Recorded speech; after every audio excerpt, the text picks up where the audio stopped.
Hello hi नमस्ते, welcome back to the channel. So हम continue कर रहे थे ग्रेड 10 के लिए इम्पोर्टेंट क्वेश्चन का series preparation for board exam.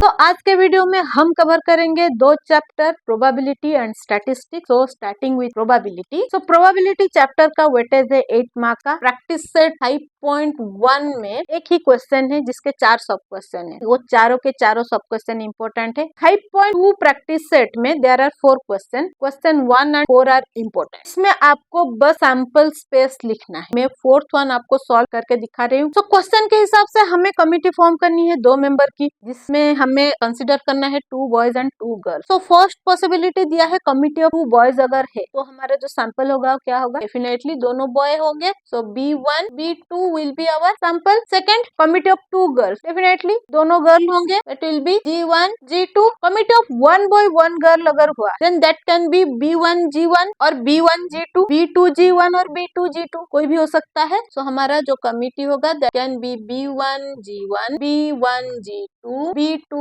G1 B2 G2। अगर मैं सैंपल स्पेस लिखूं total, in total sample space includes all these possibilities. So हमारा जो सैंपल स्पेस होगा that will be B1 B2 G1 G2 B1 G1 B1 G2 B2 G1 B2 G2। सो ये complete sample space होगा मेरा ये committee के लिए। So practice set 5.3 completely important part है। सारे क्वेश्चंस इंपॉर्टेंट है उसमें, सबको एक बार प्रैक्टिस कर लो। मैं आपको क्वेश्चन नंबर 6 सॉल्व करके दिखा रही हूँ। क्वेश्चन नंबर 6 के हिसाब से हमें दिया है एक रैंडम इवेंट की एक कॉइन और एक डाई एक साथ रोल हो रहे हैं। तो पॉसिबिलिटी क्या है, हमें दो इवेंट्स हमें कैलकुलेट करने हैं। अगर एक कॉइन है, कॉइन के हेड और टेल हो जाएंगे। एक डाई अगर है देन 1 2 3 4 5 6 फेसेस हो जाएंगे। अगर मैं यहाँ पे सैंपल लिखूं इसका, अगर एक साथ रोल हो रहे हैं तो हेड और 1 एक साथ आ सकते हैं, 2 आ सकता है, 3 आ सकता है, all 6 numbers can come with tail, all 6 numbers can come. तो हमारा सैंपल होगा सारे इवेंट्स होंगे। सो हेड के साथ सारे नंबर्स, टेल के साथ सारे नंबर्स हमारे सैंपल में आएंगे। हमारा जो सैंपल है उसका सैंपल काउंट क्या निकला अभी,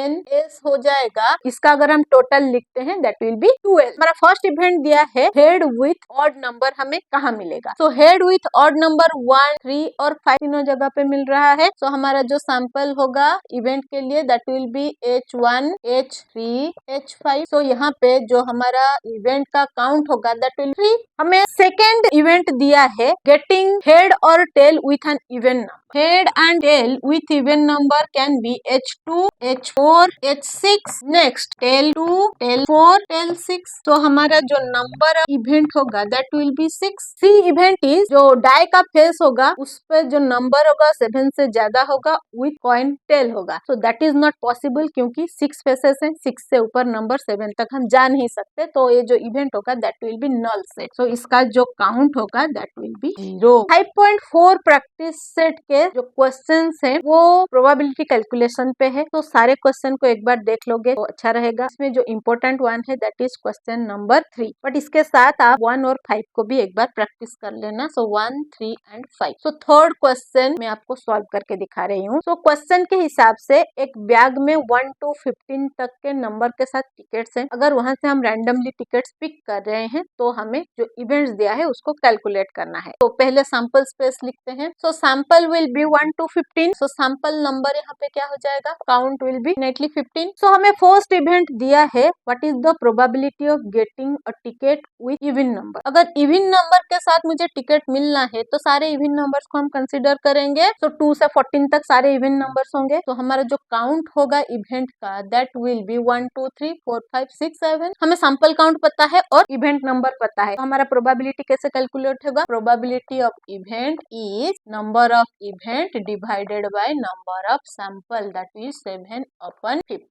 ये सेम प्रोबेबिलिटी को आप डेसिमल पॉइंट के साथ भी लिख सकते हो, both are correct. Event B हमें दिया है what is the probability of getting tickets with number multiple of 5। अगर 5 का मल्टीपल मुझे इस 15 नंबर में देखना है तो 5 10 एंड 15 है। सो इवेंट होगा हमारा 5 10 and 15। Event number will be 3। Probability of event B is number of B divided by number of sample. So 3/15 1/5। तो ये मिला हमें प्रोबेबिलिटी। So problem set 5 most important मैं क्यों बोल रही हूँ, क्योंकि इसका फर्स्ट क्वेश्चन एमसीक्यू के लिए बहुत इंपॉर्टेंट है। इसको छोड़ के question 2, 3, 4, 5, 12, 13, 14, 15, 16, 17 all are important question, जिसमें से 15, 16 स्टार मार्क क्वेश्चन है, 17 एक्टिविटी बेस्ड क्वेश्चन है। तो ये तीनों को आपको प्रैक्टिस करना है। बट ये इंपॉर्टेंट में से most important is question number 12। Question number 12 मैं आपको अभी एक बार सॉल्व करके दिखाती हूँ। सो क्वेश्चन नंबर 12 का क्वेश्चन आपको अभी स्क्रीन पे दिख रहा होगा। क्वेश्चन के हिसाब से एक बैग में 3 रेड, 3 व्हाइट, 3 ग्रीन बल्ब है, और अगर हम रैंडमली पिक करें what is the probability of getting 3 events are there, we have to calculate them. So पहले हम इसके सैंपल लिखते हैं। So sample will be, red के लिए हम आर, व्हाइट के लिए डब्ल्यू, ग्रीन के लिए जी कंसिडर करते हैं। So it will be R1, R2, R3, W1, W2, W3, G1, G2, G3। So this is our sample space. तो सैंपल नंबर हमारा क्या मिल जाएगा, count will be 1 2 3 4 5 6 7 8 9। First event हमें दिया है what is the probability of getting a red balloon. अगर मुझे red balloon मिल रहा है देन तीनों रेड को मुझे कंसीडर करना है, R1, R2, R3। तो मेरा नंबर ऑफ इवेंट बन जाएगा 3। Probability of event A will be NA upon NS, that is 3 upon 9, 1 upon 3। So second event is probability of not getting a red balloon। अगर हमें red नहीं मिल रहा है then white मिल रहा है या ग्रीन मिल रहा है, तो दोनों को कंसिडर करना पड़ेगा। सो event will be W1, W2, W3, G1, G2, G3। सो हमारा नंबर ऑफ इवेंट क्या हो जाएगा 6, और प्रोबेबिलिटी ऑफ इवेंट बन जाएगा 6 upon 9, will be 2 upon 3। Next event C हमें दिया है what is the probability of getting a red और व्हाइट बैलून। रेड और व्हाइट दोनों है, मींस दोनों को कंसिडर करेंगे। सो R1, R2, R3, W1, W2, W3। सो अगेन हमारा जो नंबर ऑफ इवेंट है दैट विल बी 6, और probability will be NC upon NS, 6 upon 9, 2 upon 3। I hope this much is clear to you. Along with this आपको star mark question, MCQ question और activity based solved example को एक बार देख लेना है। Page number 117 पे जो बॉक्स है एक्टिविटी बेस्ड, उसको आप डेफिनेटली प्रैक्टिस करो। इसके साथ हमने प्रोबेबिलिटी चैप्टर कंप्लीट कर लिया है। Now coming to statistics. Statistics chapter का वेटेज है 12 मार्क्स का, बहुत इंपॉर्टेंट चैप्टर है। Starting with 6.1। 6.1 जो है वो मीन कैलकुलेशन पे है। तीनों process direct, assumed and step deviation आपको एक बार देखना है, जिसमें से question 1, question 2 and question 5 important है। Question 1 direct method, question 2 assumed mean method और क्वेश्चन 5 स्टेप डेविएशन मेथड है। सो मैं इसमें से क्वेश्चन 2 आपको सॉल्व करके दिखा रही हूँ अज्यूम्ड मीन मेथड में। तो क्वेश्चन 2 में ये टेबल गिवन है और इसमें इसका हमें मीन फाइंड करना है बाय अज्यूम्ड मीन मेथड। तो अज्यूम्ड मीन के लिए पहले हमें क्लास को कंटिन्यूअस करना है। ऑलरेडी यहाँ पे कंटिन्यूअस है, अगर कंटिन्यूअस नहीं होगा लोअर क्लास लिमिट को 0.5 कम करना है, अपर क्लास लिमिट को 0.5 ऐड करना है। अगर कंटिन्यूअस है डायरेक्टली हमें क्लास मार्क कैलकुलेट करना है। सो क्लास मार्क यहाँ पे x में काउंट कर रही हूँ। सो क्लास मार्क क्या होता है, upper class limit plus lower class limit divided by 2। ये दोनों का एवरेज हमें लेना है। सो अगर यहाँ से मैं एवरेज लेती हूँ that will be 350, then 450, then 550, then 650, then 750। अभी हमें फाइंड करना है d। तो d will be x minus a। अब ये a क्या है, अज्यूम्ड मीन। अब ये अज्यूम्ड मीन कौन सा है, आपको ये जो क्लास मार्क है उसमें से एक को कंसीडर करना है अज्यूम्ड मीन। तो अज्यूम्ड मीन में यहाँ पे 550 को ले रही हूँ क्योंकि कंप्लीट मिडिल पोजीशन पे है, तो इक्विवेलेंट आंसर मिलेगा। आप ट्राई करना मिडिल वाला जो नंबर है वो लेने के लिए, नहीं है देन आप इसमें से कोई भी नंबर को ट्राई कर सकते हो, सेम आंसर मिलेगा। तो अगर मैं 550 को ले रही हूँ देन 350 माइनस 550, तो मुझे माइनस 200 मिल रहा है। 450 minus 550 minus 100, then this will become 0, दोनों माइनस हो जाएगा। Then this will be plus 100 and this will be plus 200। तो हमें d का वैल्यू मिल गया। अभी हमें करना क्या है, ये d को फ्रीक्वेंसी के साथ मल्टीप्लाई करना है, this is f। So f multiplied d करना। अभी माइनस 200 और 80 को मल्टीप्लाई करेंगे हमें मिलेगा माइनस 16,000। माइनस 100 110 मल्टीप्लाई करेंगे हमें मिलेगा 11,000। Then 0 120 will give us 0, 170 will give us 7,000, then 240 give us 8,000। Multiply करने के बाद हमें लेना है इसका टोटल, फ्रीक्वेंसी का टोटल, समेशन f। देन हमें लेना है ये एफ डी का टोटल, समेशन एफ डी। अभी ये इसका टोटल लेंगे हमें मिलेगा 420। अभी इसका टोटल लेंगे हम तो हमें आंसर मिलेगा -12,000। अभी ये जो सम्मेशन एफ और सम्मेशन एफ डी है, ये दोनों को हमें डिवाइड करना है। सो सम्मेशन एफ डी डिवाइडेड सम्मेशन एफ, सो ये जो हम कैलकुलेट करेंगे ये मिलेगा हमें डी बार -12,000 डिवाइडेड 420। सो इसका आंसर डिवीजन के बाद हमें मिलेगा -28.57। Mean X bar is equal to A plus D bar. A क्या है? एज्यूम्ड मीन जो हमने यहाँ पे लिया था 550 को, 550 plus -28.57, so 550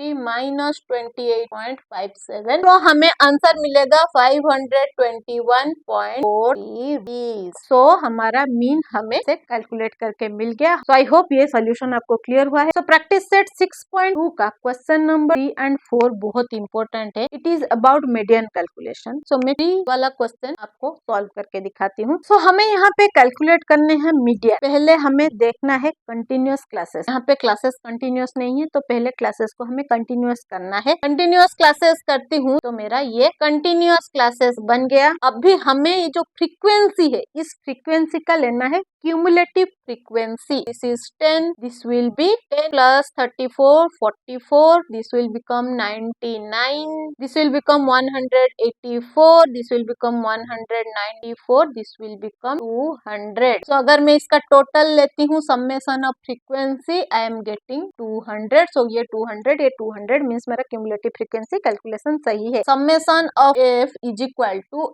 n, that is 200. अभी n upon 2 हमें मिलेगा 100. So cumulative frequency greater than or equal to n by 2 is 184. So हमारा मीडियन क्लास यहाँ पे क्या हो रहा है? 74.5 to 79.5। हमें यहाँ पे लोअर क्लास लिमिट मिला 74.5। Frequency of median class is 85। Normal frequency, not cumulative frequency. Cumulative frequency हमें लेना है क्लास प्रीसीडिंग मीडियन क्लास। सो हमारा क्यूमुलेटिव फ्रीक्वेंसी क्या हो जाएगा? 99। 184 के जस्ट ऊपर 99 है। नाउ एच और क्लास रेंज हमारा यहाँ पे क्या है? 5। मीडियन का फॉर्मूला क्या है हमारा? L plus n by 2 minus cumulative frequency divided by frequency multiply range. Values को हमें रिप्लेस करना है। L is 74.5 plus n by 2 is 100 minus 99 divided by 85 multiplied 5। 74.5 plus this will be 1 upon 85 multiplied 5। सो 74.5 इसको simplify करेंगे मिलेगा 1 upon 17। तो इसको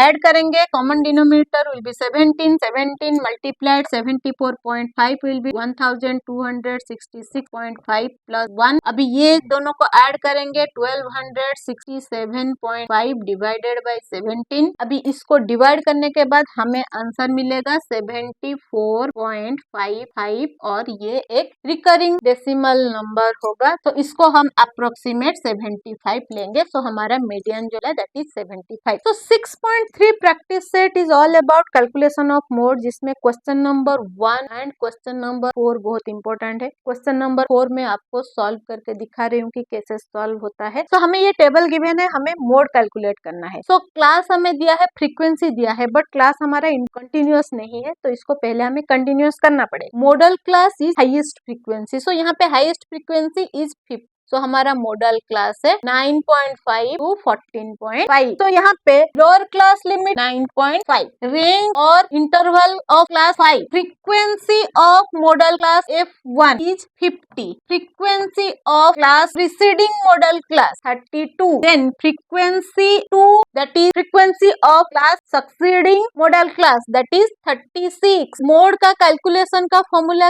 L plus F1 minus F0 divided by 2F1 minus F0 minus F2 multiplied range. अभी सारे value place कर लेते हैं। L is 9.5 plus F1 is 50 minus F0 32, 2 multiplied 50 minus 32 minus 36 multiplied 5। 9.5 plus 250 minus 32 is 18 divided by 250 या 100 minus 32 minus 36 will be minus 68 multiplied 5. 9.5 plus 18 divided by 100 minus 68 is 32 multiplied 5. 9.5 plus 18 5 जा 90 divided by 32. अब इसको अगर मैं add करती हूँ, common denominator will be 32. 32 multiplied 9.5 will give me 304 plus 90. So मुझे यहाँ पे मिलेगा 394 divided by 32. So इसको डिवाइड करेंगे,